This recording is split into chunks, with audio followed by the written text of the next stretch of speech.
रात्रीचे 10:30 वाजले होते. सगळे लोक मंदिरातून दर्शन करून आले होते.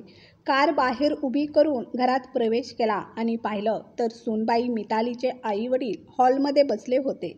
अचानक विहीनबाई, साधना आणि व्याही प्रकाशरावांना पाहून आसावरीताई हैराण झाल्या. मिताली एकीकडे डोळ्यात पाणी घेऊन उभी होती.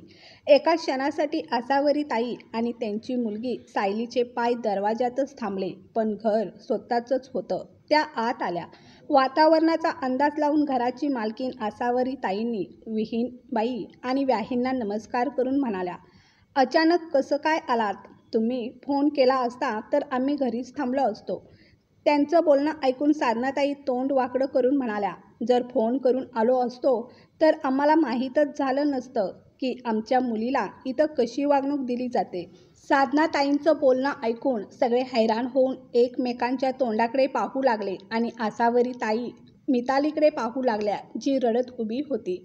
त्यांना हे समजायला वेळ लागला नव्हता की सूनबाई असं काहीतरी बोलली आहे, त्यामुळे विहीनबाई आणि व्याही इथे आलेले आहेत आणि ते पण स्वतः आलेले नाहीत, तर मितालीने फोन करून त्यांना बोलावलं आहे. आणि तसं पण मितालीची सवयच होती, छोट्या छोट्या गोष्टींसाठी आपल्या आईवडिलांना सासरी बोलवून घेत होती. आणि ही गोष्ट आसावरीताईंना 2 महिन्यातच चांगल्या प्रकारे समजली होती, कारण पहिल्यांदा पण असंच झालं होतं. आत्ता पाठीमागच्या वेळी जेव्हा मितालीला तिच्या माहेरी जायचं होतं आणि सायलीच्या परीक्षा चालू होत्या, त्याचवेळी आसावरीताईंच्या माहेरवरून महत्त्वाचा फोन आला होता. त्यामुळे गौतमला त्यांच्याबरोबर जावं लागलं. तेव्हा गौतम मितालीला म्हणाला होता की तो लवकरात लवकर तिथलं काम आवरून येईल आणि मग तिला तिच्या माहेरी घेऊन जाईल. तोपर्यंत सायली पण कॉलेजवरून येईल. गौतम आणि आसावरीताई जाताना मिताली काहीच बोलली नाही. पण जेव्हा दोघेही परत आले तर याच गोष्टीचा तिने तमाशा बनवला होता आणि आपल्या आई-वडिलांना बोलवून घेतलं होतं. तेव्हा पण विहीनबाईंनी आसावरीताईंना खूप ऐकवलं होतं. पण आज असं काय झालं? तोपर्यंत मितालीचा नवरा गौतम आत आला. समोर आपल्या सासू-सासऱ्यांना पाहून पहिल्यांदा तो पण काही क्षण हैराण होऊन उभा राहिला. नंतर पुढे येऊन त्यांचा आशीर्वाद घेतला आणि म्हणाला, आई बाबा तुम्ही इथे अचानक? आम्ही तर सरप्राईज झालो. तेव्हा प्रकाशराव म्हणाले, अरे बेटा, तुम्हीच काय सरप्राईज झाला आहात? सरप्राईज तर आम्ही लोक झालो आहोत. आम्ही तर आमची मुलगी तुम्हाला दिली होती, पण तुम्ही तिचे काय हाल केले आहेत. आम्हाला तुमच्याकडून ही अपेक्षा नव्हती. एका क्षणासाठी गौतम पण चकित झाला होता. तेव्हा आसावरीताई आपल्या मुलीला सायलीला म्हणाल्या, सायली उभी का आहेस? जाऊन सगळ्यांसाठी पाणी घेऊन ये. आसावरीताईंचं बोलणं ऐकून सायली किचनमध्ये गेली. तेव्हा साधनाताई म्हणाल्या, माफ करा विहीनबाई, खूप झाला पाहुणचार. आम्ही आमची मुलगी यासाठी नाही दिली की तुम्ही तिच्याशी असं वागाल. लग्ना अगोदर तुम्ही खूप मोठं बोलत होता. सून तर आमच्यासाठी मुलगी आहे. आता काय झालं? तुम्ही असं वागता का तुमच्या मुलीबरोबर? साधनाताईंचं बोलणं ऐकून आसावरीताई म्हणाल्या, काय झालं विहीनबाई? मला अजूनपर्यंत समजलं नाही. सरळ सरळ सांगा. तेव्हा साधनाताई म्हणाल्या, अच्छा, तुम्हाला माझं म्हणणं समजत नाही. त्या अगोदर तुम्ही मला एक गोष्ट सांगा की तुम्ही यावेळी सगळेजण कुठे गेला होता? आसावरीताईंच्या प्रश्नावर साधनाताईंनी प्रश्न केला. तेव्हा आसावरीताई म्हणाल्या, आम्ही सगळेजण मंदिरात दर्शनासाठी गेलो होतो. तिथूनच येत आहोत. आसावरीताई प्रत्येक प्रश्नाचे उत्तर शांतीपूर्वक देत होत्या. तेव्हा साधनाताई म्हणाल्या, तुमचा सगळा परिवार मंदिरात गेला होता. मग माझी मुलगी तुमच्या परिवाराचा हिस्सा नाही? तिला का घेऊन गेला नाही? तिला घरी एकटीला सोडून गेलात, जसं की ती या घरची सून नाही तर चौकीदार आहे.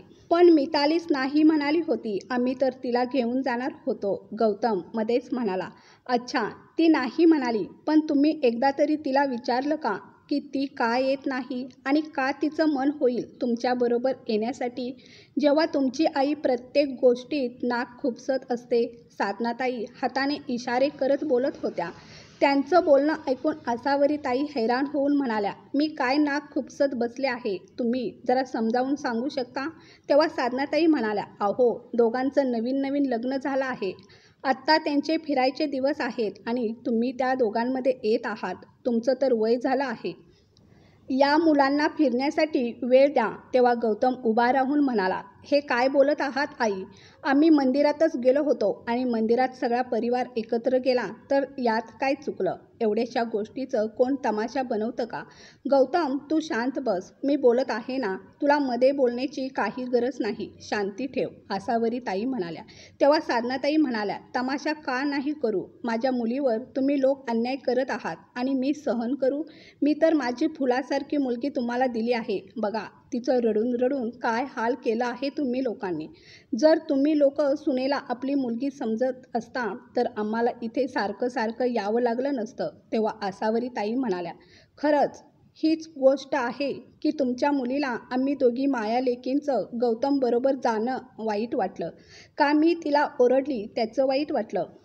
आसावरी ताई मितालीकडे बघत म्हणाल्या. तेव्हा मिताली म्हणाली, आई, जर मी जीन्स घालून मंदिरात गेली असती तर काय चुकीचं झालं असतं? तुम्ही तर मला एवढ्या जोरात ओरडला. तेव्हा आसावरी ताई म्हणाल्या, पण मी तुला एकटीला ओरडली नव्हती, सायलीला पण ओरडली होती.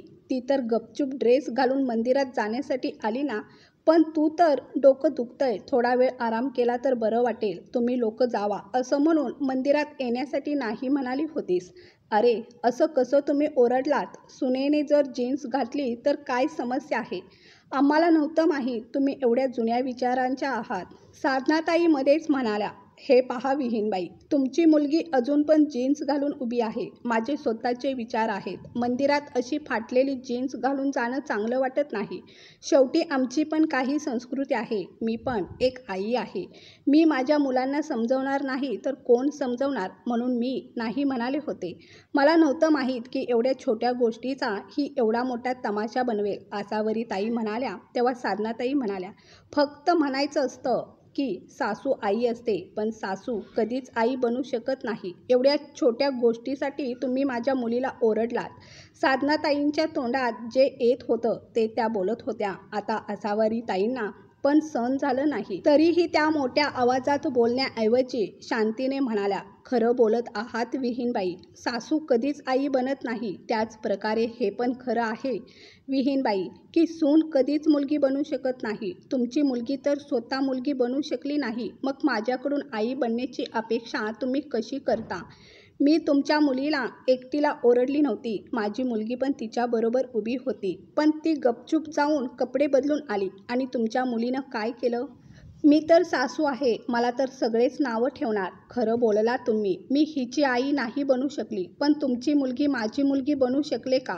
जेव्हा तुम्ही तुमच्या घरी तुमच्या मुलीला ओरडत होता तेव्हा ती आजूबाजूच्या लोकांना गोळा करत होती का?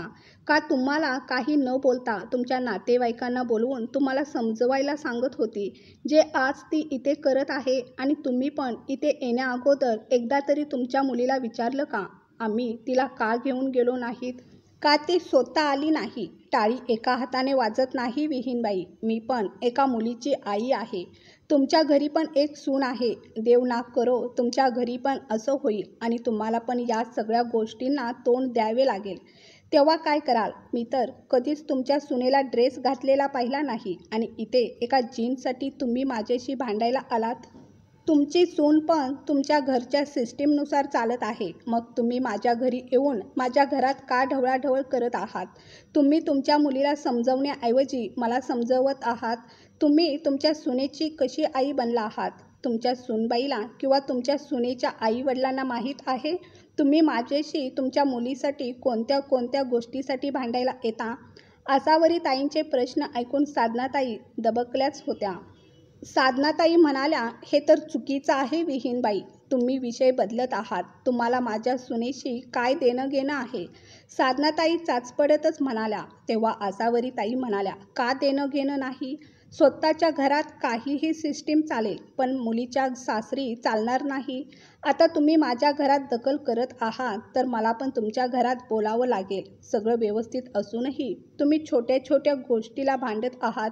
मग आम्हाला पण तुमच्या सुनेच्या आईवडिलांशी बोलावं लागेल. मला रोज रोजचा हा तमाशा आणि रडगाणं सहन होणार नाही. आसावरी ताईंनी आपला पक्ष सरळ सरळ साधनाताई आणि प्रकाशरावांच्या समोर ठेवला होता. साधनाताई काही बोलणार तेवढ्यात प्रकाशराव म्हणाले, साधना पुरे झालं. का मुलीचं घर तोडायला बसलेस? सगळी चूक तुझ्या मुलीची दिसत आहे. पहिल्यांदा तर मला वाटत होतं माझी मुलगी खूपच दुःखी आहे. पण आता समजलं की ही छोट्या छोट्या गोष्टींचं टेन्शन घेऊन स्वतःच त्रास करून घेते आणि दुसऱ्यांना पण त्रास देते. जर तू मध्ये बोलशील तर ती कधीच स्वतःचा संसार करणार नाही. पण बिन काही नाही, उठ आणि घरी चल. आणि मिताली, जर तू इथून पुढे एवढ्या छोट्या छोट्या गोष्टीवरून तमाशा केला तर आम्ही लोक येणार नाही. तुझ्या माहेरी तू पाहिलं आहेस ना, तुझी आई तिच्या सुनेला कशी ठेवते. तुला तर एवढी सूट मिळाली आहे तर त्याची कदर कर. असा विनाकारण तमाशा करून स्वतःची आणि आमची किंमत घालवू नकोस. प्रकाशराव मितालीला रागाने म्हणाले. तेव्हा मिताली गपचूप नजर खाली करून उभी होती. त्यानंतर प्रकाशरावांनी आसावरीताईंची माफी मागितली आणि तिथून रवाना झाले आणि त्यांना आश्वासन दिलं की इथून पुढे त्यांच्या मुलीने असा तमाशा केला तर सगळ्यात पहिल्यांदा ते आसावरीताईंशी बोलतील आणि नाही ते त्यांच्या बायकोला घेऊन त्यांच्या घरी येतील. मित्रांनो, कथा आवडली असेल तर कथेला लाईक शेअर करा. चॅनलवरती नवीन असाल तर प्लीज आपल्या चॅनलला सबस्क्राईब करा. कथा ऐकल्याबद्दल आणि वाचल्याबद्दल धन्यवाद.